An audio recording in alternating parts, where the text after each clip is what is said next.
Bien, Buenas tardes a todos y a todas. Nuevamente bienvenidos, bienvenidas al curso de especialización sobre la reforma en materia de justicia laboral, a este ciclo de conferencias magistrales que vamos a estar teniendo a lo largo de toda nuestra especialidad. El día de hoy tengo el honor de presentarles a un extraordinario profesor, juez, eh, profesor emérito, ahora se los comento, el profesor Ricardo Kibur, profesor emérito de la Universidad de Buenos Aires, director de la maestría en filosofía en Derecho, juez del trabajo durante 38 años. Doctor Ricardo, muchísimas gracias por estar con nosotros. El día de hoy, él nos va a dictar la conferencia magistral, el papel del juez en el actual panorama del derecho y especialmente en el marco de las relaciones del trabajo. Doctor, muchísimas gracias por estar con nosotros acá en el Instituto de la Judicatura Federal. Es un honor escucharlo. Lo dejo en el uso de la voz. muchísimas gracias a usted y al instituto por invitarme. Es un placer tomar contacto con mis amigos de México. Yo soy casi un mexicano honorario porque voy a cada rato a México a visitar a mis amigos y a cambiar ideas con los colegas mexicanos. En este caso, vamos a hablar de la función judicial. De la función judicial, sí, con cierta relación con la justicia laboral, porque yo he sido juez laboral durante muchísimo tiempo, pero no tanto poniendo el acento en el derecho del trabajo, sino sobre todo en la función judicial en general, porque la función judicial laboral es un caso específico de la función general que tiene problemas y peculiaridades que vale la pena considerar en esos términos.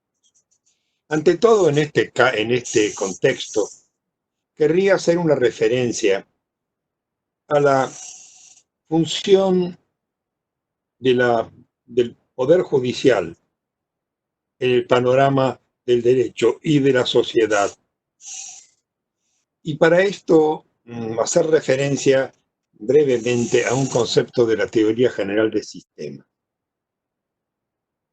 La sociedad humana es un sistema. Y ese sistema tiene que estar en equilibrio. Que el equilibrio de este sistema no es sencillo, porque no se trata de quedarse estático. La sociedad se cambia a cada momento, las circunstancias exteriores cambian, las circunstancias interiores cambian, y es necesario adaptarse a ellas, a esos cambios, y, y mantener el equilibrio. Esto requiere la introducción de un interesante concepto, que es el de equilibrio dinámico, concepto de la teoría del sistema. El equilibrio dinámico no es el equilibrio estático que conocemos todos. Por ejemplo, una cosa está en equilibrio cuando se mantiene quieta y no se cae. Entonces está en equilibrio. Pero este es otro equilibrio. Pensemos en una bicicleta. La bicicleta es un aparato que nosotros montamos y si ponemos los pies en los pedales y las manos en el manubrio y nos quedamos quietos, nos caemos con bicicleta y todo, desde luego. Para que se mantenga el equilibrio, tenemos que pedalear y tenemos que manejar la bicicleta. En otras palabras, aquí hay un equilibrio dinámico que se mantiene durante el movimiento y gracias al movimiento, no durante la quietud y gracias a la quietud. Ahora bien, una sociedad humana es un poco de lejos, pero en términos generales, semejante al sistema de la bicicleta. El sistema de la bicicleta no es la bicicleta sola, es la bicicleta más el ciclista. Entre los dos juntos, el hombre y la máquina forman un sistema, que es el que se mantiene en equilibrio cuando la bicicleta va por la calle. La sociedad es un sistema mucho más complejo que también tiene que mantenerse en equilibrio mientras el tiempo pasa y las cosas suceden y todo cambia, y nosotros tenemos que adaptarnos a los cambios para mantener el equilibrio a través de los cambios. Ahora bien, volvamos a la bicicleta. ¿Cómo se mantiene el equilibrio de la bicicleta? Mediante hábiles movimientos del ciclista. Es decir, el ciclista se da cuenta de que su bicicleta está inclinándose hacia la izquierda y entonces hace un leve movimiento del manubrio para ir hacia la izquierda. Y entonces la bicicleta retoma la vertical, pero empieza a caerse a la derecha. Entonces el manubrio va un poquito a la derecha y la bicicleta retoma la vertical. Y cuanto más rápido va la bicicleta, menos intensos deben ser los movimientos del ciclista. Pero el ciclista es el que se da cuenta de qué es lo que está ocurriendo, reacciona frente a lo que está ocurriendo y actúa frente a lo que está ocurriendo para que el equilibrio se mantenga en su sentido dinámico. Ahora bien, en este caso, el ciclista, que forma parte del sistema ciclista-bicicleta, es una parte importante de este sistema. Es a su vez un subsistema del sistema, el sistema regulador, porque es el sistema encargado de advertir las variaciones, de reaccionar frente a ellas mediante retroacción o feedback y restablecer el equilibrio tal como haya sido definido. El equilibrio, nosotros como ciclistas lo definimos como andar con la bicicleta en forma derecha y sin caer. Bien.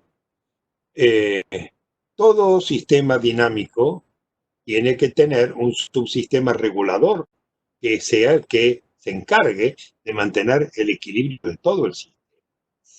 En una sociedad hay varios subsistemas reguladores, pero hay uno que es el más notorio, ha sido inventado específicamente para cumplir esa función, y es el derecho.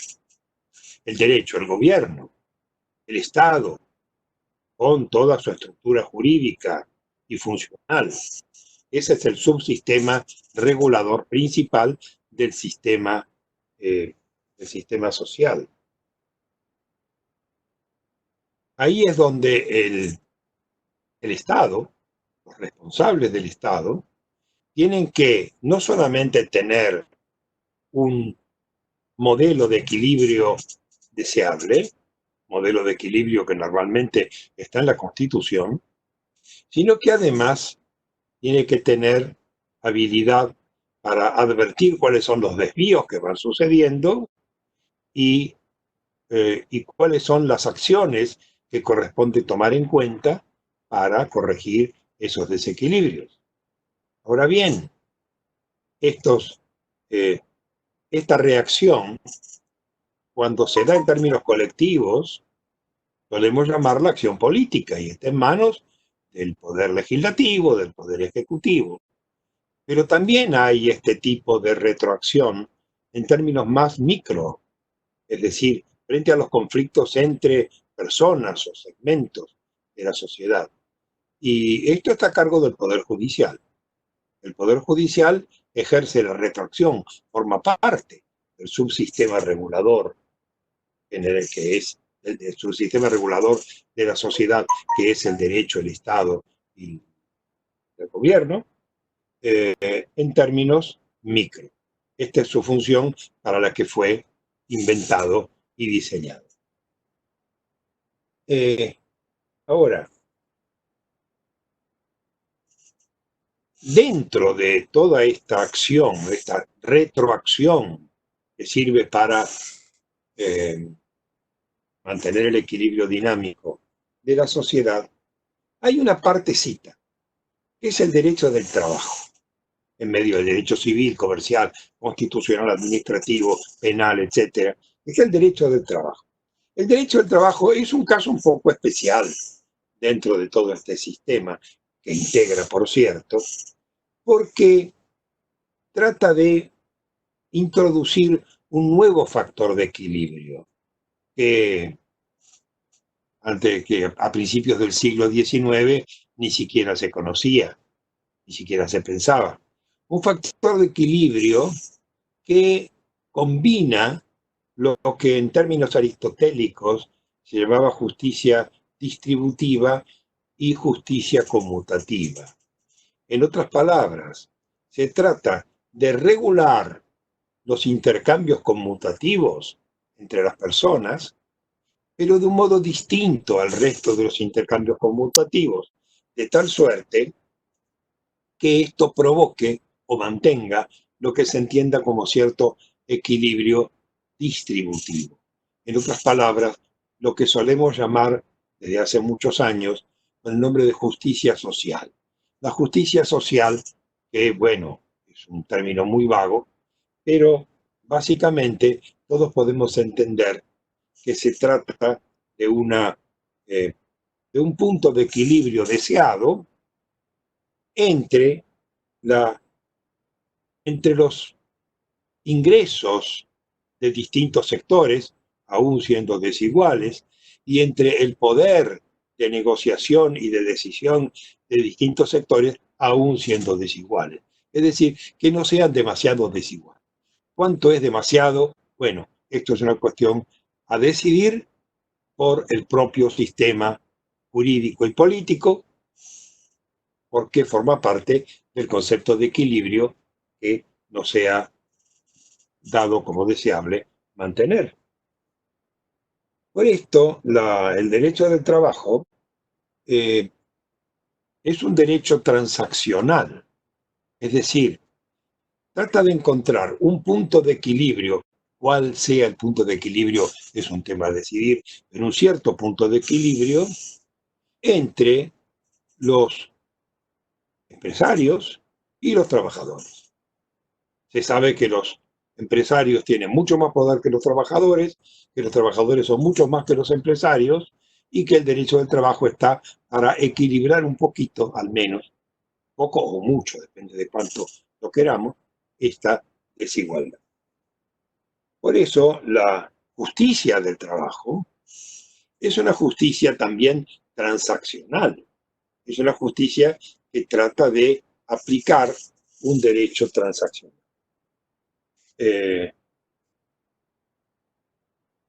¿Transacción entre qué factores? Bueno, piensen ustedes históricamente, desde la explotación feudal, pasando por el terrible episodio de principios de la Revolución Industrial. Bueno, este era un conflicto, la lucha de clases, un conflicto tremendo. Bueno, el derecho del trabajo está para establecer un equilibrio que ha sido llamado por mucha gente un estado de paz social.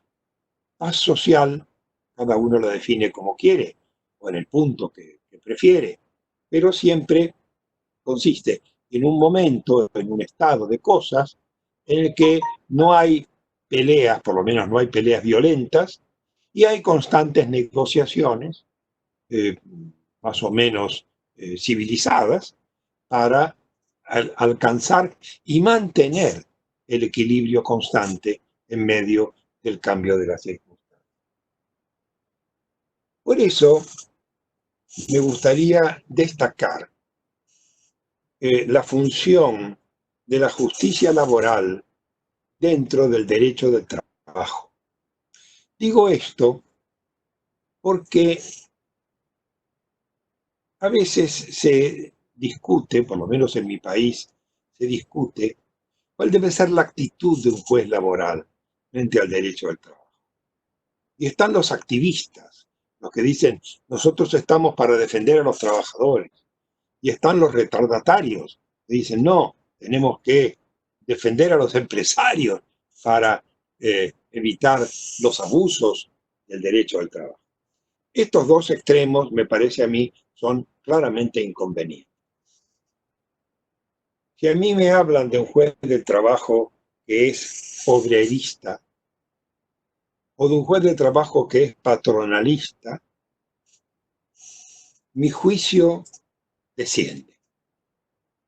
No creo que un juez del trabajo deba ser obrerista ni patronalista. ¿Por qué digo esto? Porque el derecho del trabajo es obrerista. Si una serie de leyes, una parte del derecho es protector de un segmento, como en este caso claramente protector, y los jueces la aplican de un modo ecuánime, el resultado es protector, tan protector como la ley lo ha querido, porque los jueces aplican una ley protectora. Ahora, si los jueces no son ecuánimes, no importa para qué lado sean, no están aplicando el sistema de equilibrio elegido en términos colectivos por el Poder Legislativo, y por lo tanto el resultado es un descalabro.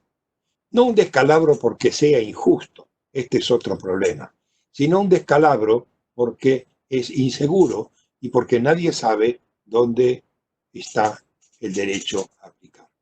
Es decir, los jueces deben aplicar la ley. Por supuesto que tienen un margen de interpretación.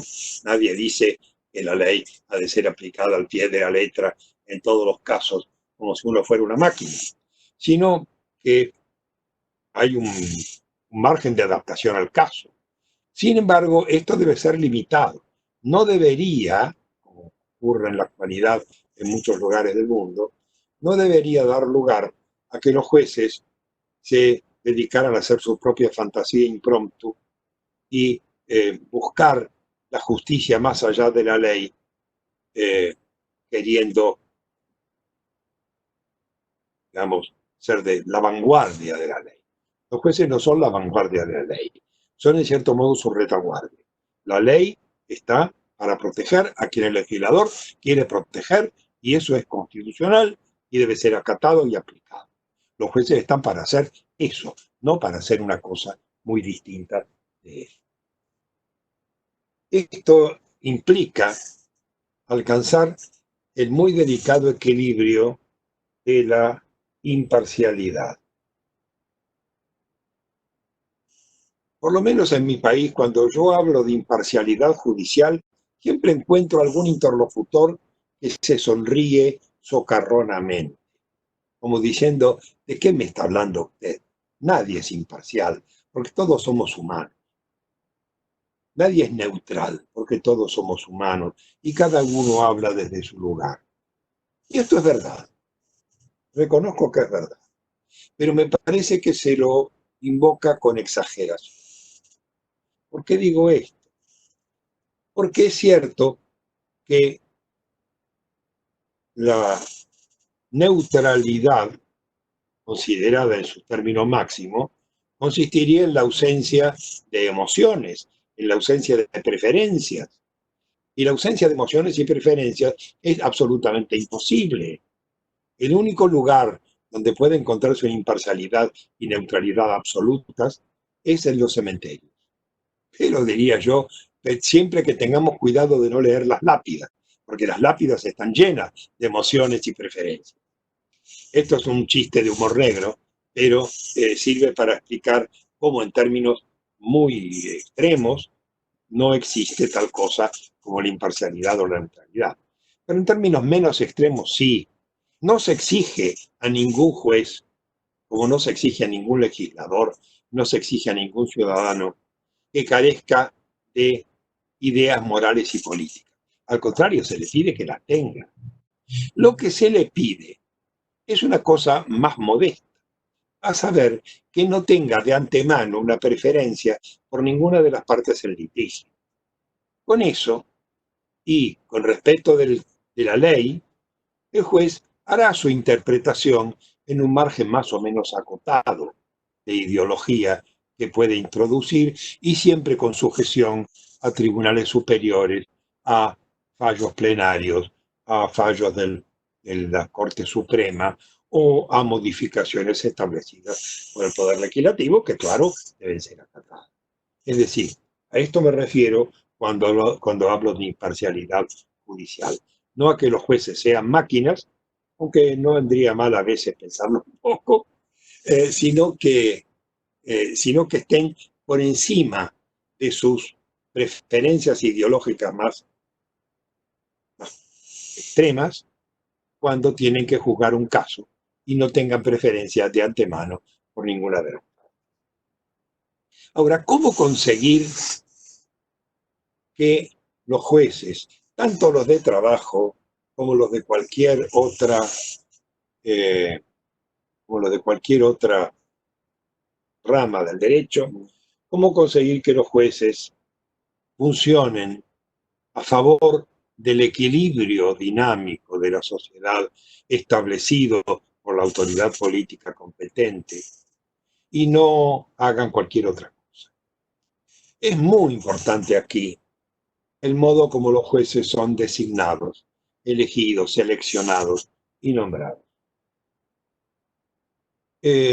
Yo digo esto, no conozco la situación en México, no puedo hablar de México, pero sí puedo hablar de mi país, que ha sufrido durante muchos años y sigue sufriendo en buena medida graves defectos en este aspecto. Les cuento una anécdota que parece ridícula. Había hace más de 20 años un presidente argentino que era, entre otras cosas, bastante supersticioso y se hacía tirar las cartas del tarot por una bruja amiga.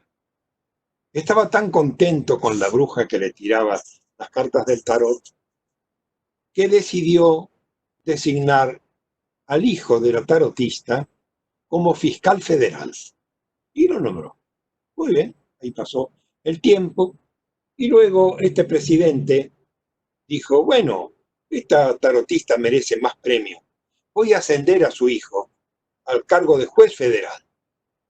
Bueno, empezaron los trámites para nombrarlo juez federal y cuando estaban en eso descubrieron que no tenía título de abogado.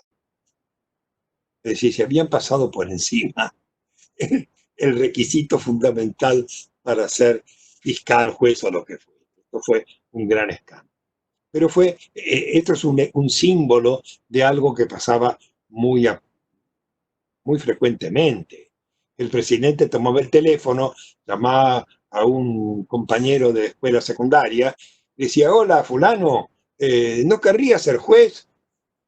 Es decir, esto de nombrar amigos, parientes y conocidos y militantes del partido era una costumbre, una mala costumbre muy establecida. Para evitar esto, en la Constitución de 1994 se creó el Consejo de la Magistratura.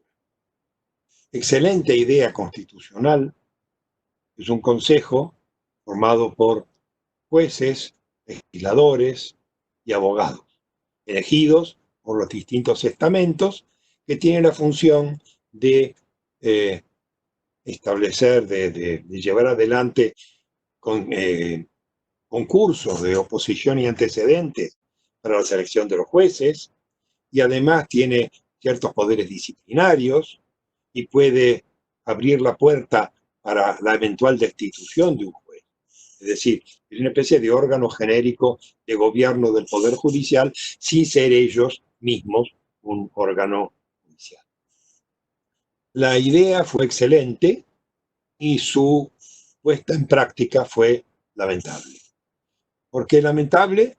Porque el Consejo de la Magistratura, que fue creado para limitar al máximo posible la intervención de la decisión política en la designación de los jueces, política partidaria me refiero, se inundó de legisladores políticos, con lo cual la designación de jueces y la disciplina de los jueces empezó a verse en términos de mayorías y minorías, y si el gobierno tiene mayoría, tiene minoría, y quién puede hacer mayoría o minoría, y entonces esto se fue usando para, en lo posible, unas limitaciones, modelar el Poder Judicial a la medida del Poder Ejecutivo de turno.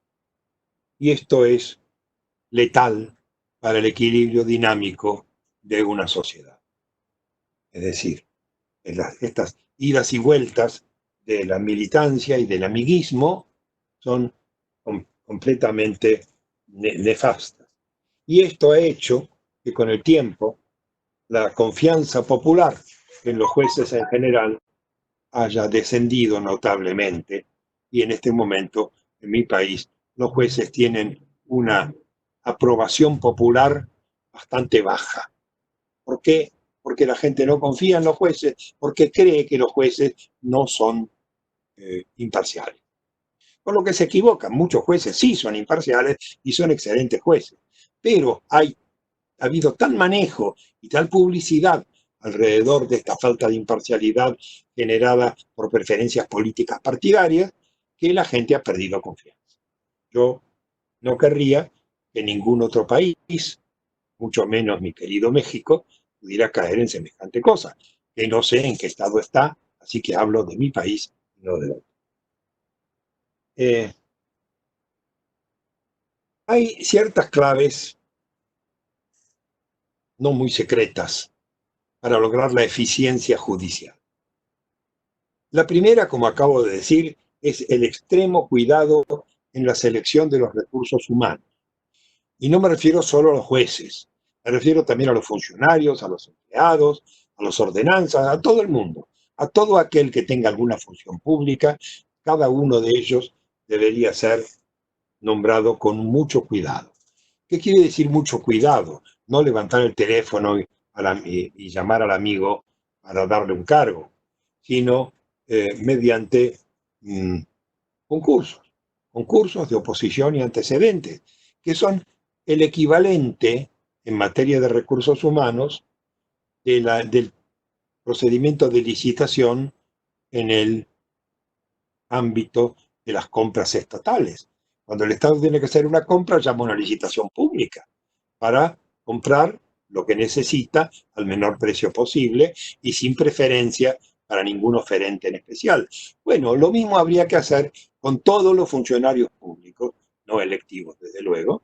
Es decir, llamar a licitación pública, curso público, y que cada uno se presente de sus antecedentes, de un examen de validación, su mayor aptitud que otros, y sobre esa base sean elegidos los funcionarios judiciales de todas las cosas. Yo digo esto con tanto énfasis porque me he pasado no 38 años, sino 40 años peleando por este ideal de que todo fuera resuelto por concursos públicos y transparentes. Estuve peleando durante 40 años y a veces ganando y a veces perdiendo, pero la mayoría de las veces perdiendo y en definitiva perdiendo. ¿Por qué? Estoy en condiciones de recordar cuáles son los obstáculos que suelen plantearse para este tipo de selección. El primero, el más obvio, es la trampa. Si la trampa y el favoritismo en la evaluación de antecedentes y exámenes, ¿no? Yo veo casos en los que, por ejemplo, un concursante tiene ciertos antecedentes y el jurado hace como que no los ve. En cambio, los ve en otro concursante porque lo prefiere. O a la hora de calificar las pruebas de oposición, también tiene preferencia. Se ha dado un caso escandaloso, de un candidato a juez al que se le pidió, como a todos, que proyectara una sentencia frente a un caso imaginario que se les planteaba. Y este candidato a juez escribió su sentencia con citas de jurisprudencia en las que decía la fecha, el lugar donde estaba publicado, los nombres exactos de los litigantes, es decir, datos que una persona en el acto de un examen escrito no tiene a mano, no puede recordar con tanta seguridad. Parecía obvio que este candidato había hecho la prueba en otro momento y la habían hecho pasar por la prueba válida de oposición. Esto generó gran escándalo y generó quejas y impugnaciones. Resultado, este candidato fue designado juez de todo. Estas son las cosas que pasan. A veces, no siempre. Otro obstáculo que suele plantearse es la manipulación de los jurados. Otro es la extrema facilidad de las pruebas. A veces, cuando no se pueden manipular a los jurados, se toman pruebas muy fáciles, de tal modo que todo el mundo las aprueba bien y las diferencias entre los mejores y los peores se hace mucho más reducida, de modo que es más fácil elegir al que uno prefiere. Otro más es la amplitud del número de ganadores elegibles. Por ejemplo, en un concurso uno puede decir, hay que elegir al que sale primero.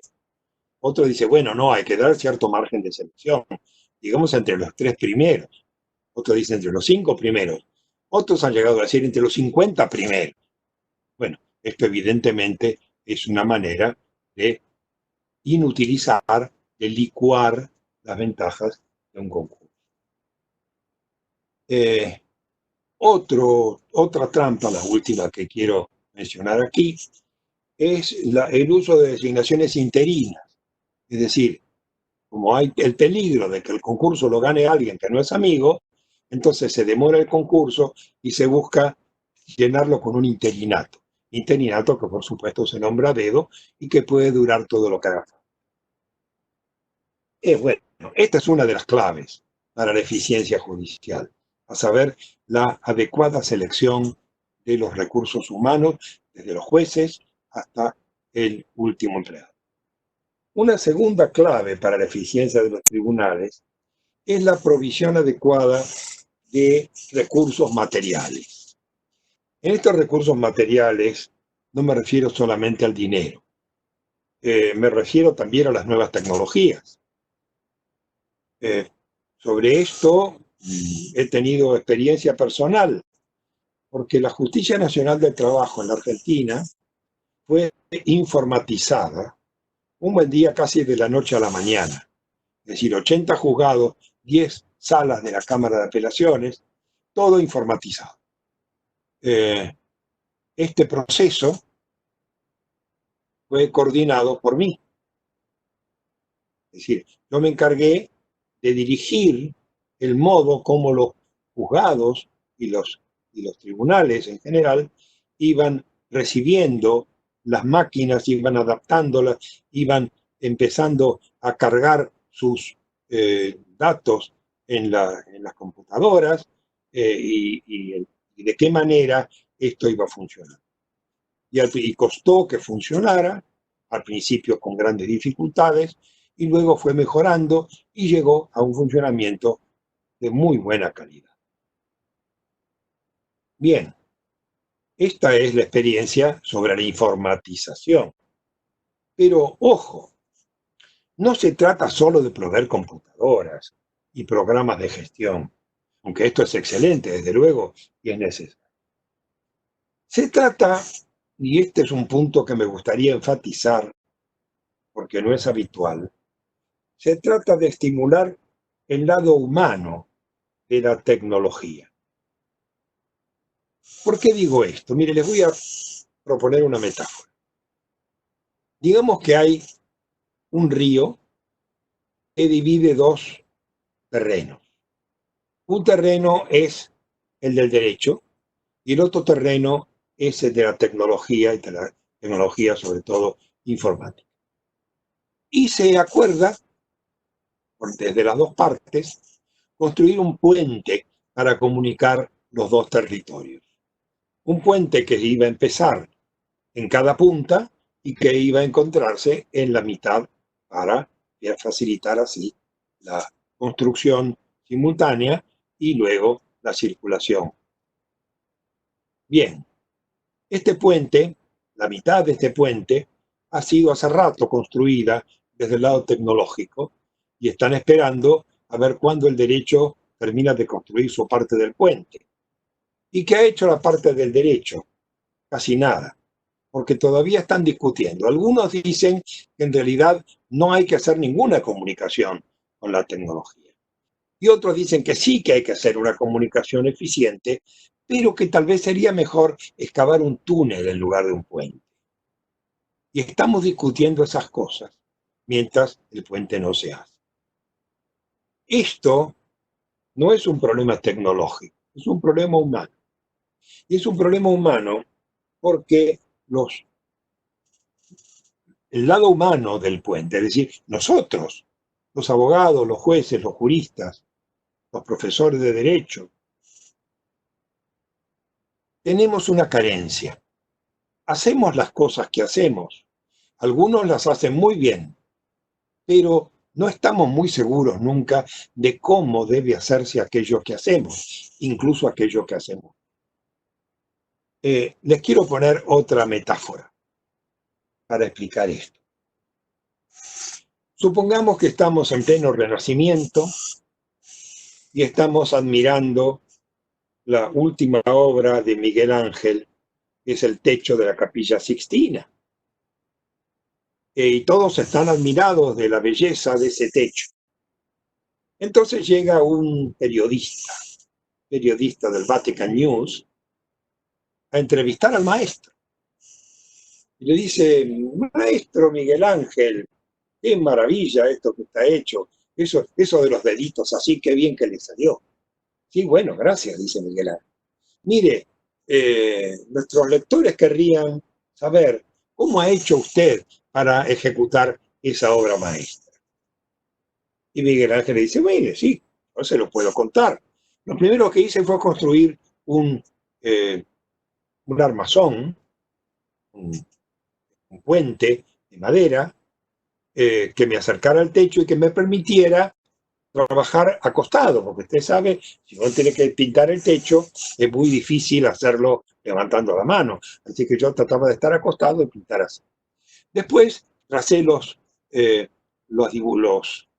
imágenes con carbonilla y luego fui pintando de acuerdo con estas pinturas. Es más, he innovado en la química de algunas pinturas, yo se lo puedo contar. No, maestro, muchas gracias, pero la verdad no es esto lo que nuestros lectores quieren saber. Sabemos que usted, desde el punto de vista técnico, es un genio, pero lo que los lectores quieren saber es algo más profundo.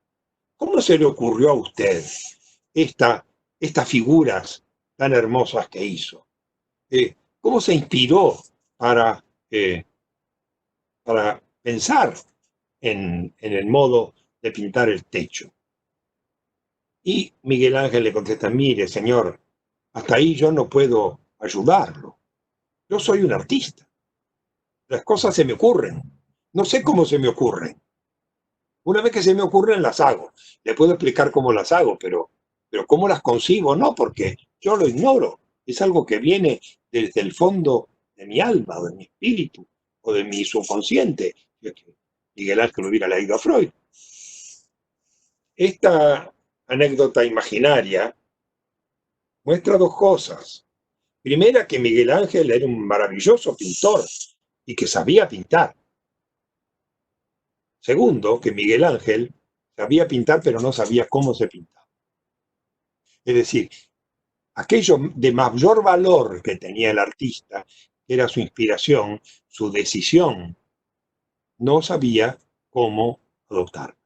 Y este es el mal que nos aqueja a los abogados y a los hombres de derecho. A saber, hacemos lo que hacemos. Algunos lo hacen muy bien, pero no estamos muy seguros de qué quiere decir hacerlo bien, porque tampoco estamos seguros de qué manera se nos ocurre hacer las cosas. Y este es el problema con las computadoras. Nosotros usamos las computadoras, mejor dicho, subusamos las computadoras para manejar ciertos aspectos de gestión y como maravillosas máquinas de escribir muy perfectas. Las computadoras podrían hacer muchas más cosas que eso, pero para que las hicieran nosotros tendríamos que enseñarles a las computadoras a hacerlas. Para enseñarles a hacerlas necesitaríamos la certeza de cómo hacemos nosotros. En otras palabras,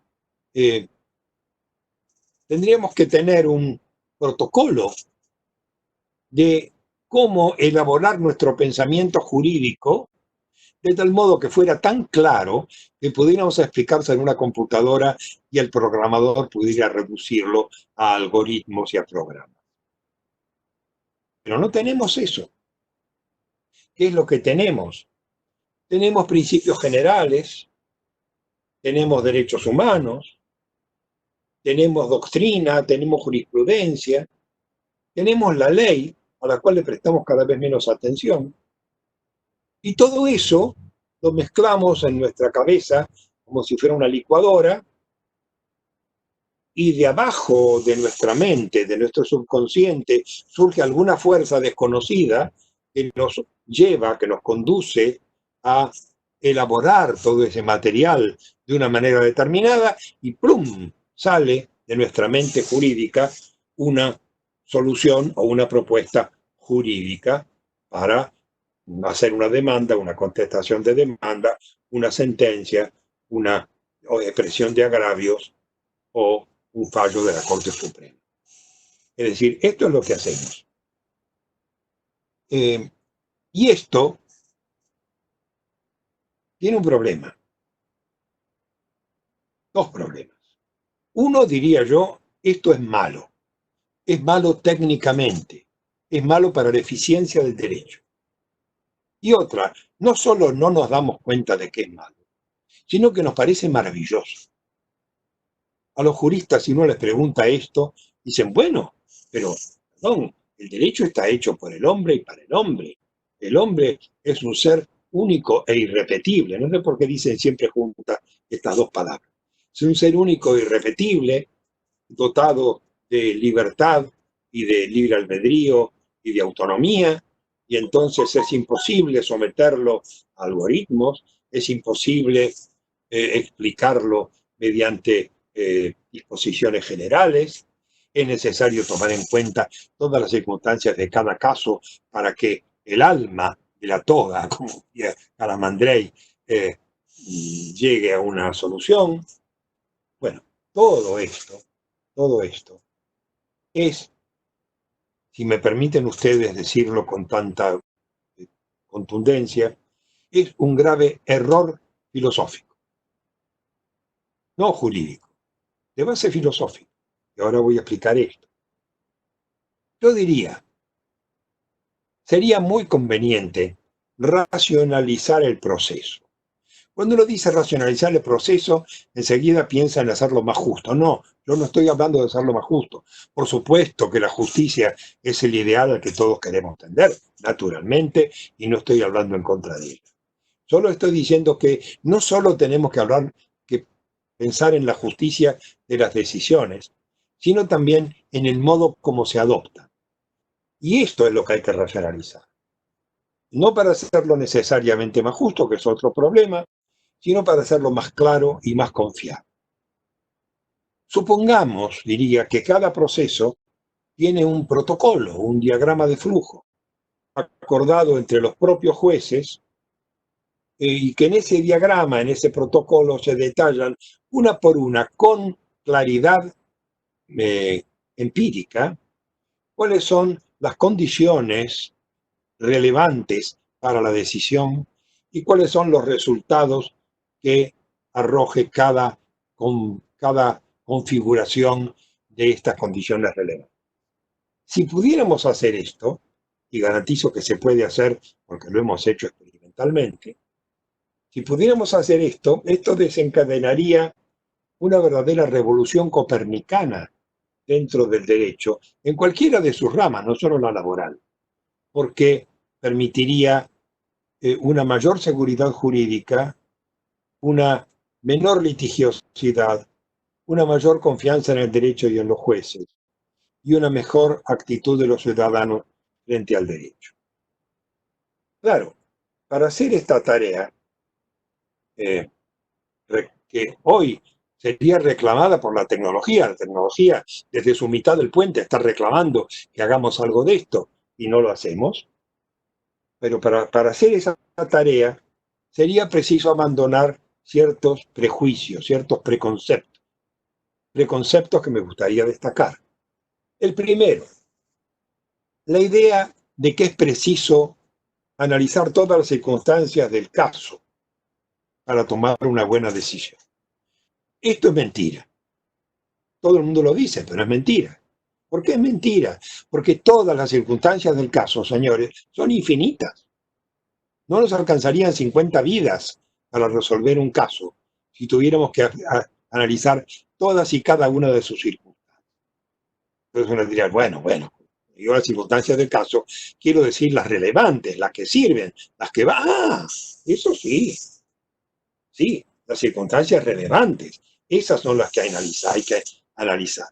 ¿Y cuántas son en cada proceso, en cada litigio? Y habrá una, dos, tres, tal vez 5, ya serían muchas. Supongamos 10. Bueno, si son 10, es posible analizarlas y preverlas. No son infinitas. No es necesario analizar todas las circunstancias, sino todas las circunstancias relevantes. ¿Y cuáles son las circunstancias relevantes? Lo dice la ley. Las leyes dicen esto. Y si la ley no es suficiente, los jueces pueden decirlo y pueden agregarlo, pero de todos modos, cuando lo dicen explícitamente, pueden especificar cuáles son todas y cada una de las que están agregando, sin perjuicio de agregar luego otras, si fuera necesario.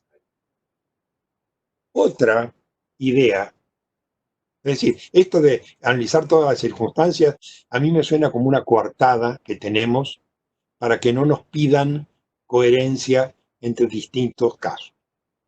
Pero otro prejuicio que es necesario abandonar es un prejuicio claramente filosófico.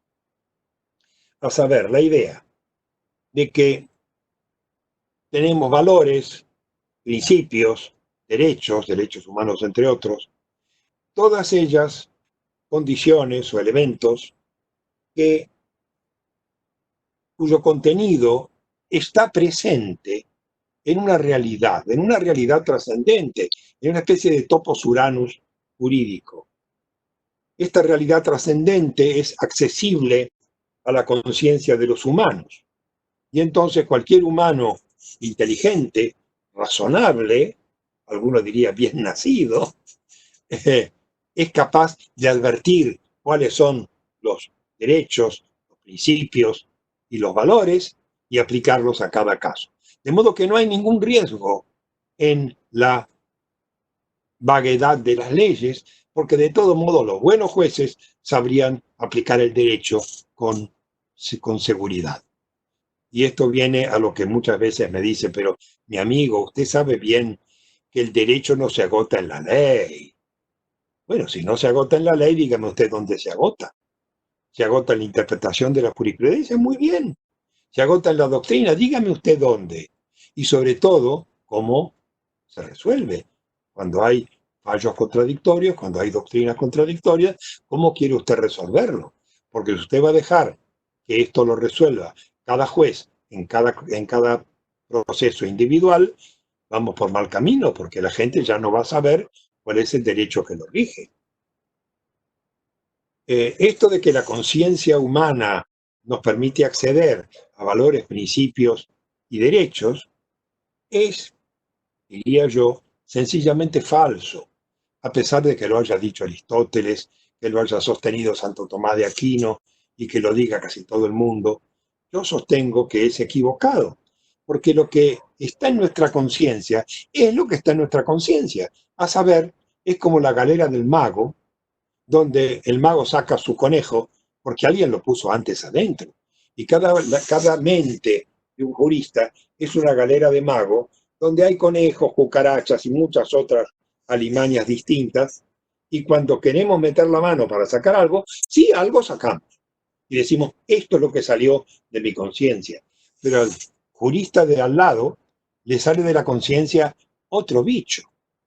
Y entonces nos ponemos a discutir cuál es el verdadero conejo, cuál es el conejo falso. Y no tenemos un método para distinguir cuál es el verdadero conejo y el falso, porque cada uno es el conejo que la sociedad y la historia personal de cada uno puso dentro de la galera mental de cada uno. Y esto es un grave error filosófico que permea toda, toda la ideología del mundo en este momento, por lo menos del mundo occidental, y todo el derecho que tratamos de que nos rija. Otra idea que habría que eliminar es la idea de que el derecho existe ante todo para fijar objetivos, que son las cosas que hay que obtener mediante principios y declaraciones de derechos. Esto está muy bien, desde luego, el derecho puede hacer todo esto, de hecho lo hace, y está bien que lo haga. Pero el derecho no está para esto. El derecho está para otra cosa. El derecho está para dos cosas, para obligar y para prohibir. Esto es lo que hace que el derecho sea comprensible. Obligar y prohibir. Todo aquello que no obliga ni prohíbe es libre, es facultativo. Y entonces, si nosotros decimos hay que respetar la vida, todos estamos de acuerdo y aplaudimos. Ahora, algunos quieren respetar la vida estableciendo la pena de muerte, porque de ese modo protegen la vida de los inocentes. Y otros quieren evitar la pena de muerte porque va contra la vida de los presuntos culpables. Y algunos quieren respetar la vida prohibiendo el aborto, y otros quieren respetar la vida permitiendo el aborto. Bueno, caramba, si el respeto por la vida admite tantas opiniones diversas y contradictorias, es que algo no funciona bien. Y lo que no funciona bien es que los principios y los derechos son, como bien decía Alexis, que no estoy de acuerdo, pero en esto sí, mandatos de optimización. Es decir, nos dicen, trata de conseguir esto, de conseguir aquello y mantenerlo de más allá. Pero no nos dice cómo. Y el derecho está para decirnos cómo. Los principios está bien que existan. Si no existieran, no serían una grave pérdida. Lo que importa es cuáles son las prohibiciones y las obligaciones, que son los medios, los caminos por los cuales el legislador espera satisfacer aquellos principios, aquellos valores y aquellos derechos que están en su mente y en su ideología política, que tal vez todos lleguemos a compartir. Es decir, no tienen que decirnos qué tenemos que conseguir, tienen que decirnos cómo tenemos que comportarnos con el objeto de conseguir aquello, desde luego. Y esto sería muchísimo más eficaz que las declaraciones de derechos. Pero vivimos en una época de principialismo y vivimos obsesionados por los derechos humanos. Y ojo, los derechos humanos son un excelente invento. Yo estoy a favor de los derechos humanos por completo. Lo que me preocupa es el discurso de los derechos humanos. Porque el discurso de los derechos humanos da por sentado un error filosófico, a saber que los derechos humanos están en alguna parte y pueden ser advertidos por cualquiera. Y conversando con otras personas, uno se da cuenta de que no todos tenemos la misma idea de los derechos humanos y de su aplicación, y mucho menos de su ponderación cuando entran en conflicto unos con otros. En cambio, las leyes, las obligaciones y las prohibiciones no nos plantean ese problema. Dice, mire, haga esto porque si no va a ser sancionado. No haga aquello porque si lo hace va a ser sancionado. Y esto, no digo que siempre esté claro, pero puede estar claro. En cambio, la enunciación de derechos y principios nunca está claro y nunca estará claro a menos que los jueces, sobre todo los jueces internacionales, los conviertan en prohibiciones y obligaciones. Cosa que están tratando de hacer de a poco, pero van a tardar en hacerlo de un modo eficiente y seguro. Bueno, no quiero seguir abusando de su paciencia y quiero que tengamos un ratito por lo menos para que ustedes hagan preguntas y yo pueda contestarlas si es que puedo. De modo que les agradezco mucho la atención que me han dado y estoy a disposición de ustedes. Muchas gracias, doctor. Pues han llegado algunas preguntas. Vamos a dar paso a ellas. Una nos hacen por acá, se las voy a leer. tal cual me llegan. Por favor. Tengo claro que la imparcialidad del juez no va en relación con estar a favor de alguna de las partes. Sin embargo, las leyes no son creadas sin alguna carga ideológica de poder o bien por factores económicos. Por ende, ¿cómo buscar el equilibrio si desde un principio dicha característica no está presente? Respondo. Yo no le pido equilibrio al legislador, le pido equilibrio al juez. El legislador tiene su ideología política y tiene derecho a tenerla, y para eso es elegido, por su ideología. Entonces el legislador mete sus valoraciones y sus conceptos ideológicos en las leyes que sanciona. Y ahí está bien. Las leyes siempre son un ejercicio del poder y benefician a unos, perjudican a otros. Bueno, eso es la democracia. Ahora, cuando el caso llega al juez, no tiene que aplicar y tiene que aplicar imparcialmente una ley que siempre es parcial. De acuerdo, doctor. Otra por acá nos ponen, un papel importante para lograr una transformación en el Poder Judicial es sin duda la selección de operadores jurídicos vía libre oposición. Sin embargo, otro factor es la educación. A partir de ello, y con base en su experiencia, para no repetir modelos añejos jurídicos, ¿qué tipo de conocimiento sería necesario transmitir? Usted se refiere a qué tipo de conocimiento habría que transmitir en la universidad, por ejemplo. Pues iría a ser desde la universidad o en las escuelas judiciales, por ejemplo. Bueno, sí. Yo diría que no solamente hay que conocer la ley, que se supone que todo abogado la conoce o debe conocerla, sino tener una buena base filosófica. Y aclaro, por tener una buena base filosófica, no quiero decir que el candidato sepa qué han dicho los presocráticos y San Agustín y Nietzsche. No, no pretendo que tengan conocimiento académico de nombres, teorías y opiniones. Solamente que tengan claro cuál es su filosofía personal. Es decir, que se hayan planteado los problemas filosóficos, los grandes problemas filosóficos, planteados claramente, no con la oscuridad con la que suelen ser los filósofos, y hayan tomado decisiones respecto a cada uno de esos problemas. Decisiones que entre sí sean coherentes y que en su conjunto le sirvan al candidato para elaborar su pensamiento, tanto en lo profesional como en lo cotidiano.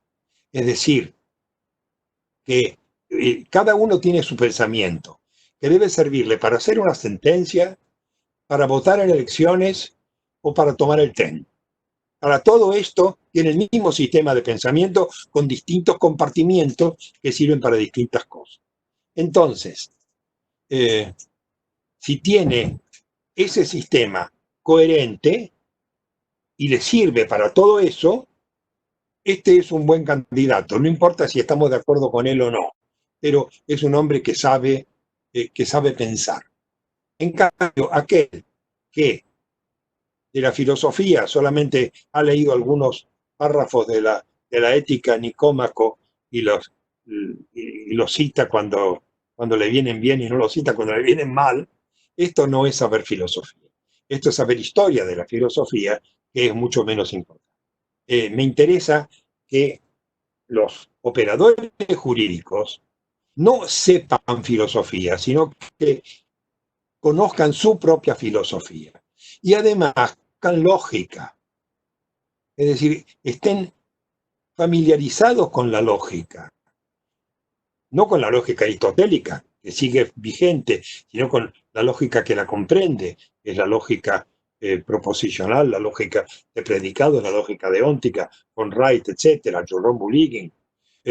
Conozcan todo eso y que estén familiarizados también, no que sean grandes genios de esto, pero que estén familiarizados con las matemáticas.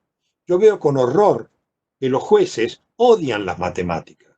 No quieren saber nada. Cuando ven un cálculo, ven algún algoritmo, le huyen como si fuera el demonio.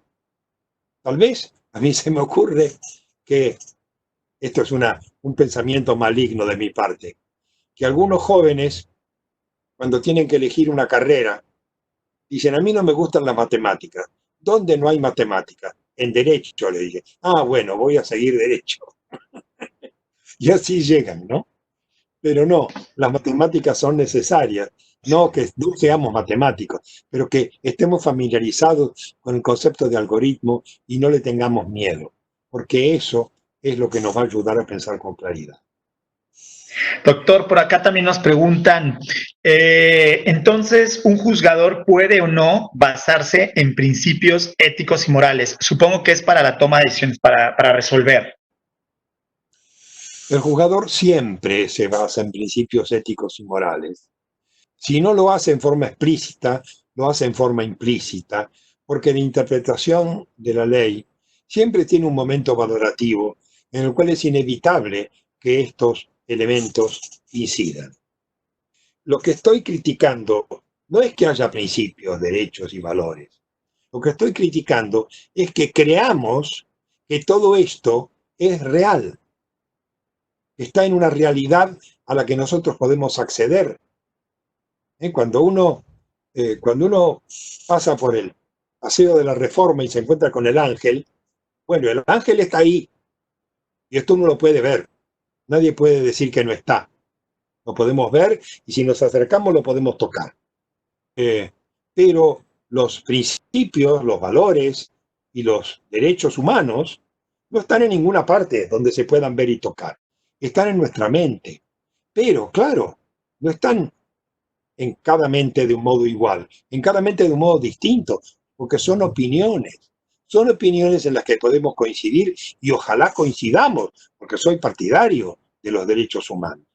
Pero no necesariamente coincidimos de hecho.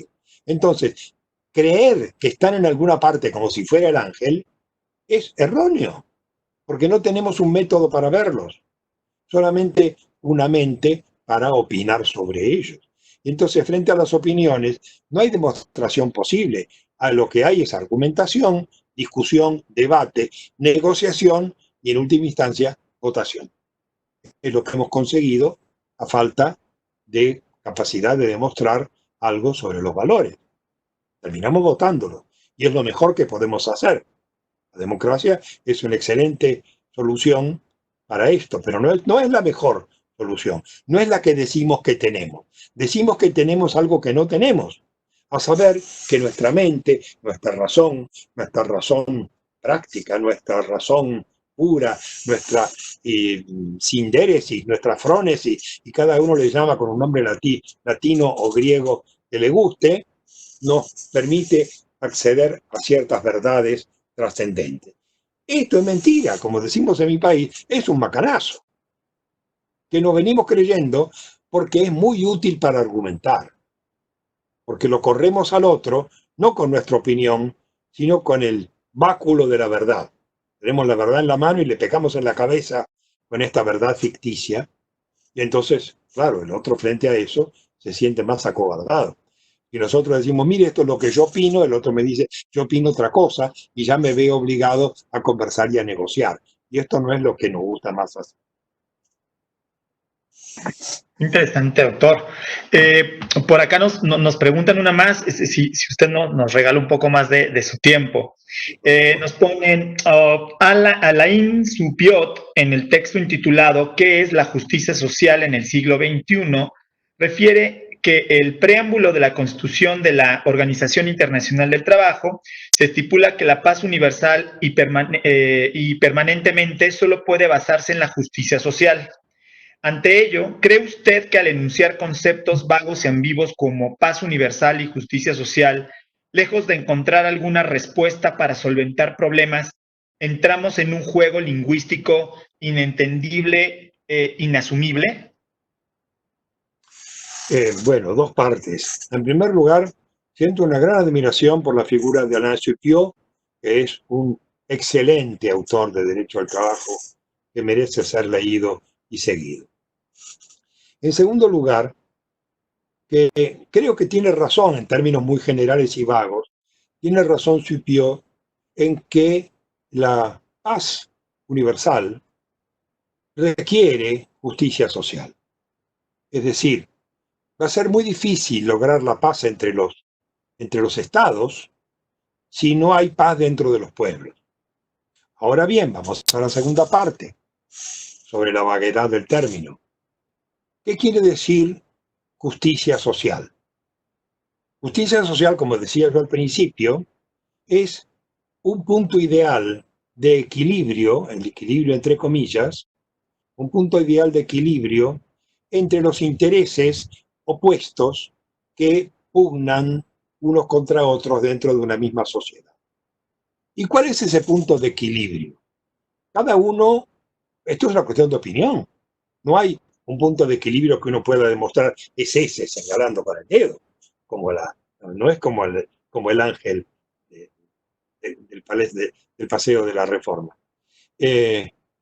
Entonces, es un punto ideal, variable y desconocido, es decir, admisible a partir de argumentaciones, negociaciones y tal vez votaciones, en el cual los sectores enfrentados en materia social, que tradicionalmente son los empresarios y los trabajadores, pero ahora hay también otros, porque están los trabajadores informales, los jubilados, en fin, los rentistas, un montón de gente distinta, pero en fin, que todos los sectores que puedan tener intereses contrapuestos, primero no lleguen a la violencia entre sí, como ha ocurrido en la historia. Que no haya represiones brutales, que no haya revoluciones sangrientas, y en lo posible que haya un espacio para la negociación civilizada. Esto es la paz social, una paz dinámica, porque nunca es la misma, siempre va cambiando. El punto de paz social va cambiando y por lo tanto el punto de justicia social también va cambiando. Generalmente ha venido cambiando a favor de los trabajadores, lo que está muy bien. No está dicho que siempre sea así, pero bueno, hasta ahora va así. En este momento con la pandemia, vamos a saber a dónde vamos a parar todos. Pero en fin, la justicia social está emparentada con la paz social. Y la paz social está emparentada con la paz universal. Pero claro, es tarea de las partes en pugna y es tarea de los gobiernos contribuir a identificar el punto que llamemos de equilibrio momentáneo, de equilibrio dinámico para cada momento. Doctor, pues muchísimas gracias. Se nos ha acabado el tiempo y hemos disfrutado muchísimo el tenerlo con nosotros. Seguramente nos ha dejado muchas, no necesariamente interrogantes, sino sugerencias en cuanto a lo que tenemos por concebido actualmente en nuestro sistema judicial. Y le damos las gracias de parte del director general del Instituto de la Judicatura, de su servidor, de todo el equipo que conformamos este curso de especialización, por haber estado con nosotros, doctor. Para nosotros es un placer escucharlo y conocerlo. Espero que podamos volver a tener la oportunidad, si nos ponemos de acuerdo un poco más adelante, de alguna otra charla, como lo hemos venido comentando. Doctor, muchas gracias por estar con nosotros. Muchas gracias a ustedes, les agradezco la invitación, ha sido un placer para mí estar con ustedes, aunque fuera por vía electrónica. Y quiero destacar, usted decía que les he dejado reflexiones o preguntas.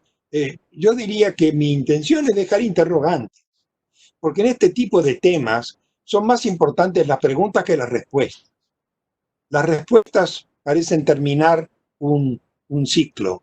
En cambio, las preguntas abren caminos y la formulación de preguntas sensatas puede llevar a respuestas sensatas. En cambio, la formulación de pseudo preguntas normalmente lleva a pseudo respuestas o respuestas insuficientes. Así que yo estoy muy contento de haberles dejado muchos interrogantes y estoy dispuesto a volver a plantear otros interrogantes cuando ustedes me llamen para eso. Muchísimas No, pues, gracias a ustedes. muchísimas gracias, doctor.